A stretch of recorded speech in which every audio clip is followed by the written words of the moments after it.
Good evening and Jain student. Welcome again. Now today we discuss class 6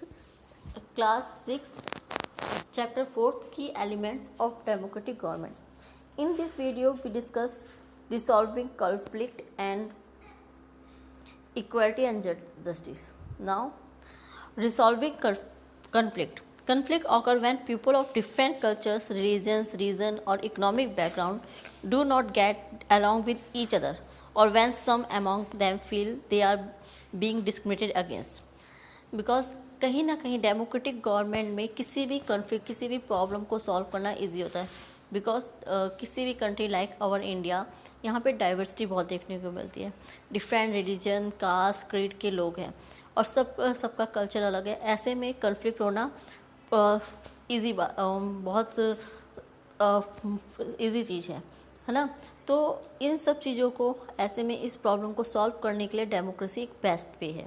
Conflict occur when people of different cultures, reason or economic background do not get along with each other, or when some among them feel they are being discriminated against. Religious procession and celebration can sometimes lead to conflict. कभी कभी जो religions होता है, धर्म होता है, वो भी एक लड़ाई का रीज़न बन जाता है. The police is responsible for ensuring that violence does not take place. ऐसे में जो एडमिनिस्ट्रेशन होता है, पुलिस सर्विस, वो दोनों ही, चाहे वो किसी भी कास्ट रिलीजन से बिलोंग करते हो, कास्ट से, इस तरह के कन्फ्लिक्ट को होने से रोकती है. Now reverse too much can become a source of conflict between state. और रिवर्स का जो वाटर होता है वो भी कन्फ्लिक्ट का एक मेन रीज़न होता है.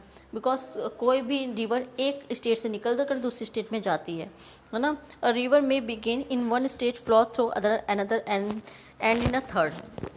And a river may begin in one state, flow through another and in a third, and the sharing of river water between different states that the river goes through is becoming an issue of conflict. और ऐसे में water को share करना एक बड़ा reason बन जाता है स्टेट्स के कन्फ्लिक्ट का.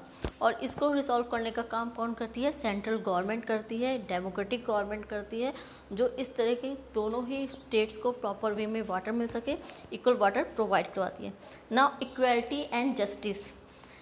Equality and justice are inseparable. The earlier practice of untouchability is now banned by law. Democracy में सभी के लिए, चाहे वो किसी भी कास्ट से रिलीजन, सभी के लिए इक्वलिटी है. लाइक हिंदुइज्म में हमें अनटचेबिलिटी देखने को मिलती थी. जो शेड्यूल कास्ट के लोग होते थे उनको अनटचेबल समझा जाता था.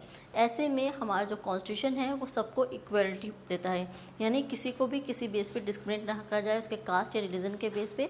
सबके लिए लॉ इक्वल हो, सबके लिए इक्वल अपॉर्चुनिटी हो, सबके लिए इक्वल एजुकेशन हो.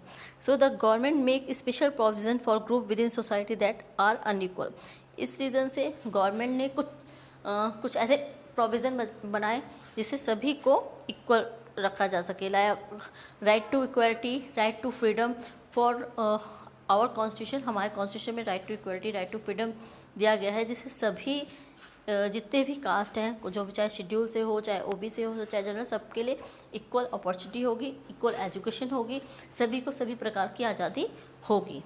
Now thank you student. In next video we discuss question. Thank you. जय हिंद.